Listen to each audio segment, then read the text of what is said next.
Saya kira siapapun yang bergerak di bidang akademis tahu bahwa sering harus membuat karya ilmiah. Nah, disitulah terjadi yang luar biasa, ya. Walaupun juga sering kita jumpai bahwa ada sanksi-sanksi tertentu kepada pelaku plagiarisme di dunia akademis, bahkan sampai menjadi pembicaraan yang sangat sangat luas. Tetapi para mahasiswa tetap aja melakukan itu, ya, karena kurang tahu atau kurang menghargai atau kurang menjaga etika, ya. Nah, juga bisa terjadi di media sosial politik.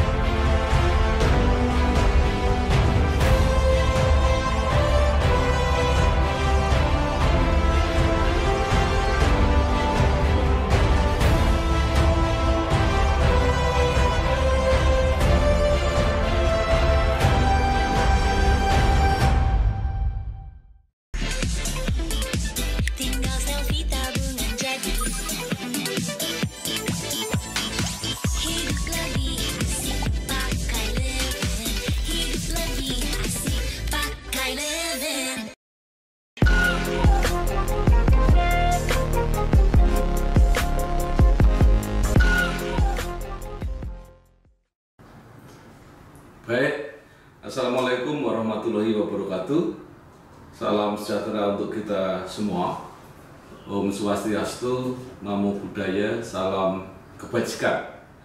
Saya Bambang Sadono, ya, yang pasti bahwa saya pasti generasi yang paling kolonial ini, ya, di antara para pembicara. Karena nanti ada Dr. Denny Yudiantoro dan Ibu Wiwi Dwi Indah. Latar belakang saya pernah jadi lama di media konvensional, ya, di surat kabar dulu. Nah, kemudian saya aktif di bidang politik dan kemudian banyak mengajar. Saat ini saya mengasuh kanal inspirasi untuk bangsa. Saya diminta bicara tentang perlindungan hukum, hak kekayaan intelektual, dan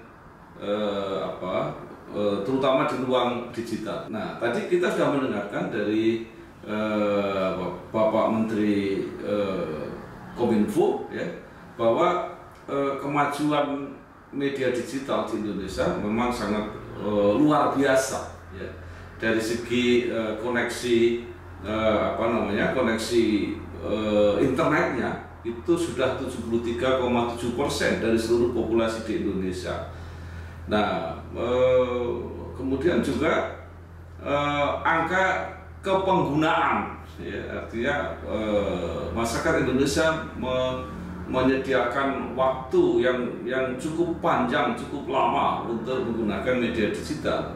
Hanya yang masih menyedihkan adalah bahwa keahlian untuk kecakapan untuk memanfaatkan media digital ini yang skornya masih paling rendah. Nah, inilah yang tentu menggugah kita semua, bagaimana supaya kita menggunakan media yang sangat potensial ini, sangat membantu dalam kehidupan kita sehari-hari, tetapi juga dengan cara-cara yang tepat, cara-cara yang produktif tanpa menimbulkan ekses negatif. Bahkan jangan sampai berakibat secara hukum. Nah, karena itu maka para pengguna media digital, ya, yang sangat banyak itu tentu harus bisa menggunakan perangkat-perangkatnya, ya, secara hardware-nya, tetapi juga harus bisa memanfaatkan sesuai dengan kebutuhannya tadi, sehingga bisa produktif tetapi tidak menimbulkan ekses yang merugikan orang lain, ya. Apalagi juga bisa berdampak pelanggaran hukum, ya. Nah, jadi apa yang harus diketahui tadi sudah saya jelaskan, ya. Kemudian bagaimana menggunakan aplikasi-aplikasi ya, menggunakan internet pada umumnya ya. Saya kira kalau menggunakan internet hampir semua orang tidak terlalu kesulitan. Nah, kita tahu persis bahwa di dunia digital, dunia internet itu tersedia apa yang namanya mesin pencarian yang sangat memudahkan kita. Bahkan kadang-kadang tidak usah kita menggunakan jari jemari yang agak repot gitu ya. Kita dengan memberi komando-komando melalui suara itu juga sudah bisa. Nah, inilah luar biasanya teknologi. Semakin kita menguasai, semakin kita mempunyai kecakapan digital, itu akan semakin memudahkan ya. Jadi di semua bidang, apakah itu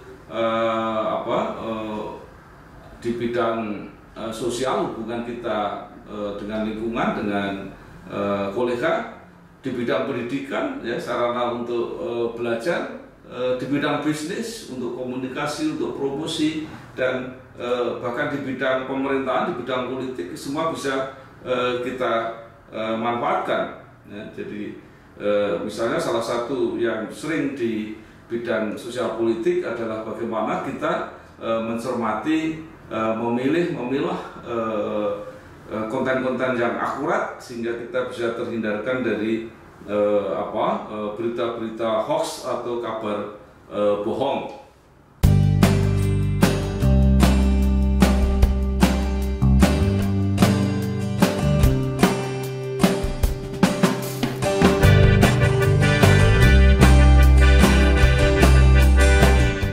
Saya Bambang Sadono.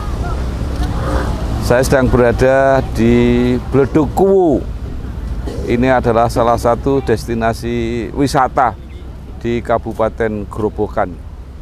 Karena Kuwu ini ada di Kecamatan Kradenan, Kabupaten Grobogan. Banyak turis lokal yang di sini, selain melihat letupan Bledug Kuwu, juga ada yang ingin melihat atau membeli garam dari Kuwu ini. Juga ada yang membeli semacam cairan yang dikenal namanya bleng, itu yang untuk membuat makanan khas di sini. Selamat mengunjungi Bledug Kuwu. Saya Bambang Sadono, Bangsa TV, inspirasi Jawa Tengah dan inspirasi untuk bangsa.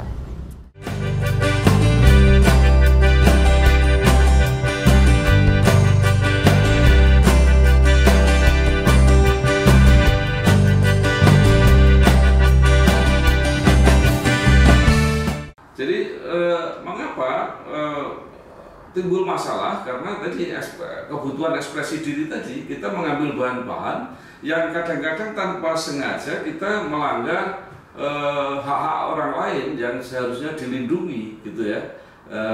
Nanti kita bisa bicara lebih lanjut ya. Apakah sengaja atau tidak sengaja, itu kadang-kadang bisa terjadi. Nah, kemudian juga menjadi media komunikasi dan informasi ini juga sangat-sangat pelik. Jadi kalau kita mengelola media informasi misalnya, apakah media berita ya, sekarang kan banyak sekali, gampang sekali juga mengutip dari mana-mana. Nah, kadang-kadang kita lupa, kita juga bisa membuat konten YouTube misalnya dengan kutip sana sini ya. Kadang-kadang kita tidak mengindahkan bahwa ada hal-hal yang dilindungi oleh hak cipta.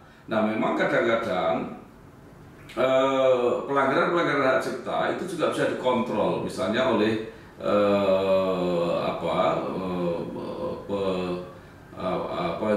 pembuat platform ya.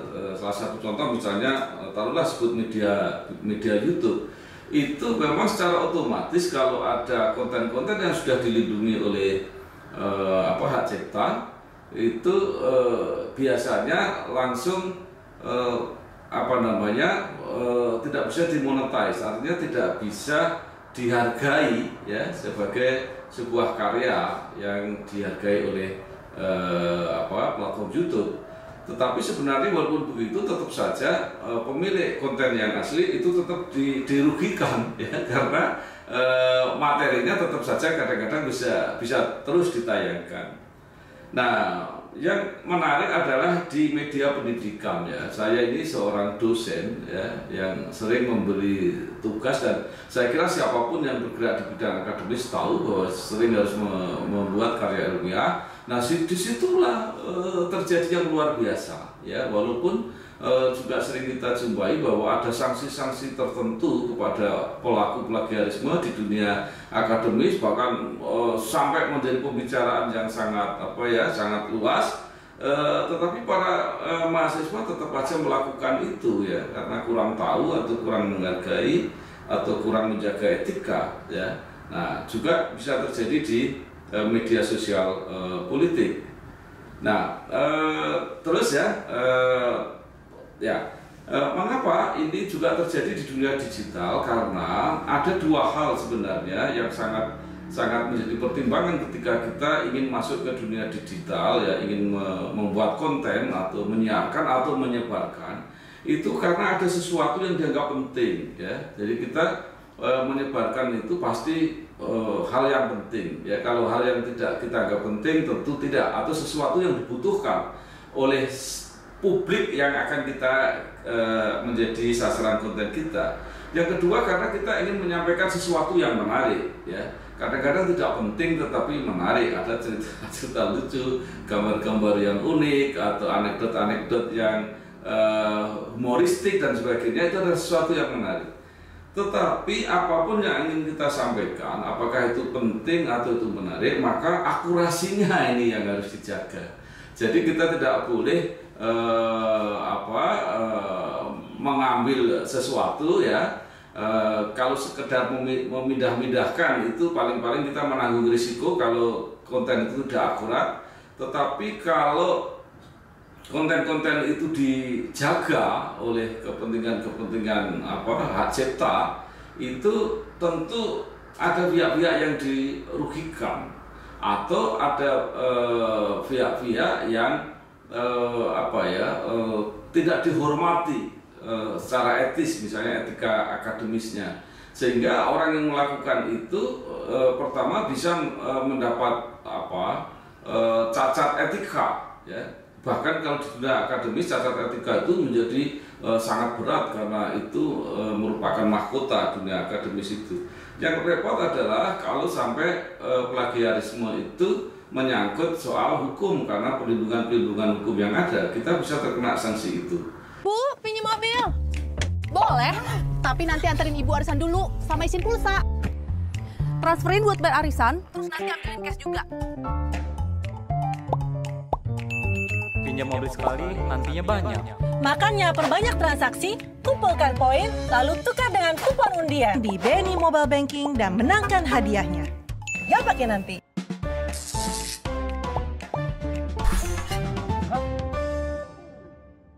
Nah, apa itu sebenarnya plagiarisme? Secara sederhana, plagiarisme adalah tindakan yang menjiplak ya. Jadi bahasa Indonesia itu sering menjiplak, jiplakan, baik mulai dari ide, gagasan hingga menjadi karya ya. Seolah-olah itu diambil alih menjadi karya sendiri. Nah, karena itu ini menimbulkan keraguan, kalau itu terbukti keraguan atau trust, sehingga orang yang melakukan itu kecuali menjadi tidak dipercaya, tentu bisa menanggung risiko, apakah itu risiko-risiko yang bersifat akademis atau risiko yang bersifat yuridis. Nah, plagiarisme ini sangat luas, macam-macam. Ada yang mencontek, menjiplak sepotong-sepotong ya, mungkin bisa kalimat, tetapi juga mungkin ide ya. Jadi ada orang membuat produk tertentu, kemudian menarik publik, laris dan sebagainya, kita ambil aja seperti yang sudah ada itu. Nah, ini juga menjiplak ya. Nah, kemudian juga menjiplak bisa juga berbentuk data ya. Jadi saya pernah punya pengalaman membuat konten Kemudian ada orang yang mengambil itu, tetapi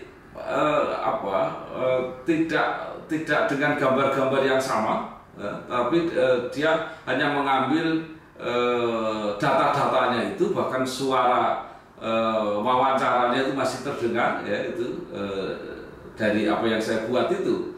Nah, karena itu kita juga harus mengerti apa saja hal-hal yang bisa dianggap plagiarisme. Nah, juga yang paling parah itu kalau tidak hanya mengutip tetapi menganggap keseluruhannya itu, jadi itu memalsukan karya itu. Ini tidak hanya di dalam karya ilmiah, karya sastra, tetapi juga sering terjadi pada karya seni yang lain. Kita pernah mendengar bahwa dulu pembajakan video, kaset, ya, dan sebagainya. Nah, sekarang itu perlindungan itu sudah dilakukan dengan adanya hak cipta, sehingga orang tidak bisa begitu gampang menyanyikan lagu-lagu ciptaan kalau itu untuk kepentingan bisnis, ya, tanpa seizin atau bahkan harus dengan membayar royalti.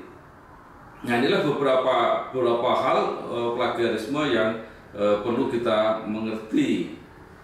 Nah, secara umum bahwa plagiarisme itu tadi sudah disebutkan ada plagiat mulai dari ide, ya. Kita tidak bisa mencontoh ide mentah-mentah gitu, ya. Maka kadang-kadang ada juga yang canggih gitu, ya. Idenya ditambah-tambah sedikit gitu, ya. Nah, kemudian juga plagiat kata demi kata, kemudian ada juga plagiasi dari sumbernya, ya. Ini plagiarisme kepengarangan itu lebih gampang. Nah, saya juga punya pengalaman, ada seorang teman yang pencipta lagu yang kemudian menayangkan lagu-lagunya itu di kanal YouTube, ya. Tetapi kemudian dia mengambil keputusan untuk mencabut kembali itu penayangan di kanal itu, karena ternyata dampak negatifnya cukup besar. Jadi ketika lagu-lagu yang ditulisnya itu belum sempat dibisniskan seperti itu, sudah ada orang lain yang memanfaatkan itu. Nah, ini juga masalah. Kalau di dunia YouTube, kita juga ingat, belum tentu orang yang mendaftarkan atau menggunakan sebagai konten itu adalah mereka yang memiliki right atau hak yang asli. Kadang-kadang orang yang mempunyai hak yang asli, apakah terlambat, apakah mungkin tidak tahu, justru tidak mengunggah di dalam platform YouTube tadi. Tetapi orang-orang yang tahu secara teknologis dan mempunyai pengetahuan bisnis yang lebih baik itu memanfaatkan, dan ketika yang punya itu mendaftarkan berikutnya itu tidak bisa karena sudah terlanjur diunggah oleh pihak lain. Nah, ini juga masalah yang mungkin ke depan menjadi masalah hukum yang bisa dipertimbangkan, sehingga platform-platform itu kalau yang menggugat itu terbukti benar-benar orang yang mempunyai hak, itu harus dilindungi.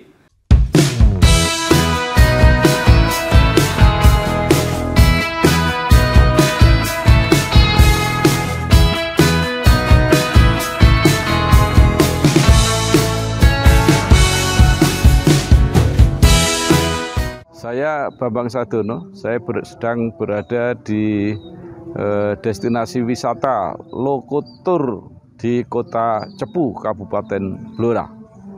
Wisata ini dengan kekhususan pengunjung bisa mencoba naik kereta kuno, baik yang paket sendirian maupun paket bersama-sama.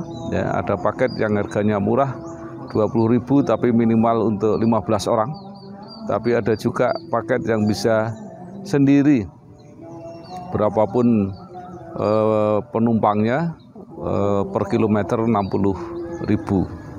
Bisa lihat lokasi perhutani, terutama yang dulu dipakai tempat-tempat untuk penampungan kayu jati, ya sekitar 10 menit, 20 menit dengan pemandangan yang luar biasa dengan background hutan jati. Selamat berkunjung ke Lokotur di Kota Cepu. Saya Bambang Sadono, Bangsa TV, inspirasi Jawa Tengah dan inspirasi untuk bangsa.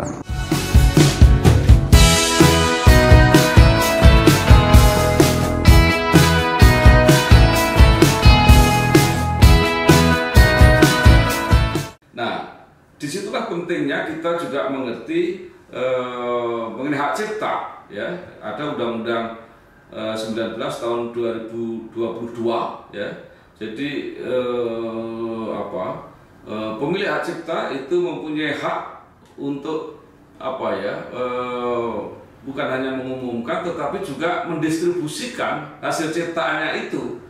Nah, juga sekaligus memberi izin. Jadi bukan berarti orang lain tidak boleh, itu boleh tetapi harus memakai izin. Nah, itu yang dulu saya ingat ketika ratusan lagu, ya, yang ditulis dan dinyanyikan oleh penyair campursari yang cukup terkenal, yaitu almarhum Didi Kempot. Kemudian banyak yang ingin menyanyikan. Nah, kemudian pihak keluarga itu juga mensyaratkan, ya, paling tidak memberitahu, ya, syukur mau membayar royalti. Jadi artinya apa? Artinya bahwa kalau kita ingin bergerak di dunia digital itu, kita bisa melakukan apa saja yang kepentingan bisnis juga bisa bisnis, yang untuk kepentingan pendidikan juga bisa memanfaatkannya luar biasa karena dengan media digital ini bahkan kita bisa mengecek data, ya. Saya tertarik akhir-akhir ini ada seorang pengacara yang sangat terkenal yang namanya persis sama dengan mantan pejabat, ya, mantan Panglima Kodam kalau tidak salah, dan itu sudah menjadi berita yang terlanjur membingungkan, ya. Nah, kenapa ini terjadi? Karena kita tidak mau mengecek, padahal media digital ini menyiapkan fasilitasnya. Nah, jadi sekali lagi hak cipta kita ini dilindungi oleh undang-undang. Karena itu kita yang mempunyai hak cipta harus mempunyai kesadaran ini, ya. Kadang-kadang kita tidak sadar untuk mendaftar, ya. Yang terbaru adalah kasus penyelenggara fashion di Citayam kalau tidak salah. Itu ada beberapa orang yang sekaligus mengajukan hak cipta, ya, itu bisa terjadi, ya. Kadang-kadang kalau kita tidak cepat, kita tidak tahu, bisa yang mempunyai hak cipta itu bukan pemilik yang seharusnya berhak untuk melakukan itu. Apakah itu di bidang ilmu, di bidang seni, bidang musik, dan semua bidang kreasi, termasuk produk-produk UMKM dan sebagainya. Nah,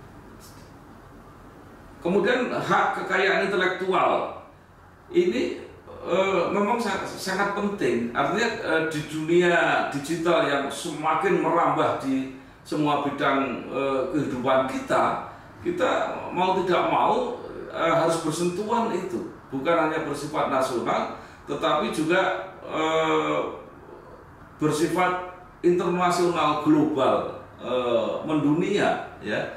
Jadi ada kasus orang pengrajin di Bali, ya, kemudian ada pelanggannya yang datang dari Eropa yang diam-diam ternyata mendaftarkan apa yang dia beli, itu kerajinan dari Bali itu menjadi hak miliknya. Nah, ketika yang pengrajin aslinya ini baru sadar akan mendaftar, dia sudah ketinggalan. Nah, akhirnya ini menjadi menjadi persengketaan hukum secara internasional. Nah, beruntung ada Iya, oke. Beruntung saya mendapat cerita ini dari dubes kita di Jerman yang ahli hukum juga. Nah, akhirnya bisa untuk memperjuangkan itu secara hukum, secara internasional. Karena itu kita harus menghargai karya dengan stop plagiat konten. Nah, jadi kesimpulannya apa? Kesimpulannya apapun yang mau kita tayangkan itu harus berasal dari sumber-sumber yang kredibel, ya, bisa dipertanggungjawabkan. Kalau memang kita dari sumber tertentu harus dengan tegas menyebutkan sumbernya yang dari mana sehingga bisa diuji oleh pihak-pihak yang berkepentingan. Saya kira karena waktunya sudah habis, mohon maaf, itulah yang bisa saya sampaikan. Mudah-mudahan berguna. Terima kasih. Wassalamualaikum warahmatullahi wabarakatuh.